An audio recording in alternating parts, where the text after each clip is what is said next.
सत्याचा आवाज, खोट्याला चोप देणार. आपण पाहत आहात जनशक्ती लाईव्ह न्यूज. निर्भीड बातम्या, निडर पत्रकारिता. माडग्याळ तालुक्यासाठी बेमुदत उपोषण. विविध संस्था व संघटनांचा आंदोलनाला जाहीर पाठिंबा. माडग्याळला स्वतंत्र तालुका जाहीर करण्याच्या मागणीसाठी सुरू असलेले आंदोलन 7व्या दिवशीही अधिक तीव्र झाले आहे.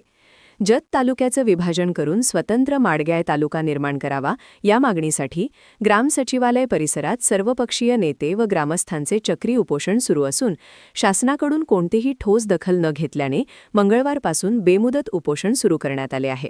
त्यामुळे परिसरातील वातावरण चांगलेच तापले आहे.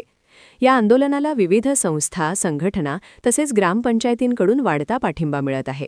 माजी आमदार विक्रमसिंह सावंत यांनी उपोषणस्थळी भेट देत आंदोलनाला जाहीर पाठिंबा दर्शविला. यावेळी उमदी पोलीस ठाण्याचे सहाय्यक पोलीस निरीक्षक संदीप कांबळे, हवालदार गणेश नरळे यांच्यासह पोलीस कर्मचाऱ्यांनी उपोषणकर्त्यांची विचारपूस केली. माडग्याळ तालुका निर्मितीसाठी लकडेवाडी ग्रामपंचायत यांनी एकमताने ठराव मंजूर करून पाठिंबा जाहीर केला. सरपंच पारुबाई ऐवळे यांनी ठरावाची प्रत उपोषणस्थळी सुपूर्त केली. तसेच न्यू इंग्लिश स्कूल माडग्याळ प्रशालेनेही आंदोलनाला पाठिंबा दर्शविला. जतचे नगरसेवक गौतम ऐवाळे तसेच भाजप महिला मोर्चाच्या प्रतिनिधी रंजना हाके यांनीही उपस्थित राहून आंदोलनास बळ दिले.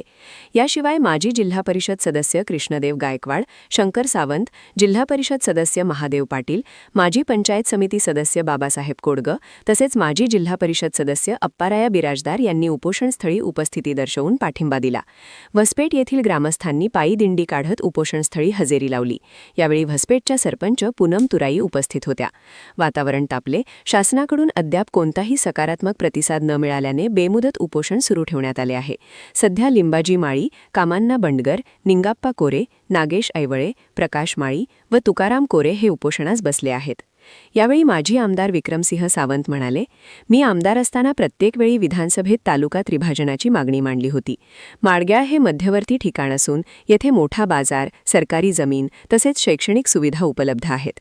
त्यामुळे माडग्याळला स्वतंत्र तालुका दर्जा मिळणे ही योग्य व न्याय्य मागणी आहे. काँग्रेस पक्षाच्या वतीने या बेमुदत चक्री उपोषणाला पूर्ण पाठिंबा आहे. दरम्यान उत्कृष्ट क्रिकेटपटू रमेश डिस्कळ कोळगिरी यांनी माडग्याळ तालुका झालाच पाहिजे या मागणीसाठी गायलेले गीत आंदोलनस्थळी सादर करत आंदोलनात उत्साह निर्माण केला. जनशक्ती लाईव्ह न्यूज चॅनलला लाईक करा, शेअर करा आणि सबस्क्राईब करा.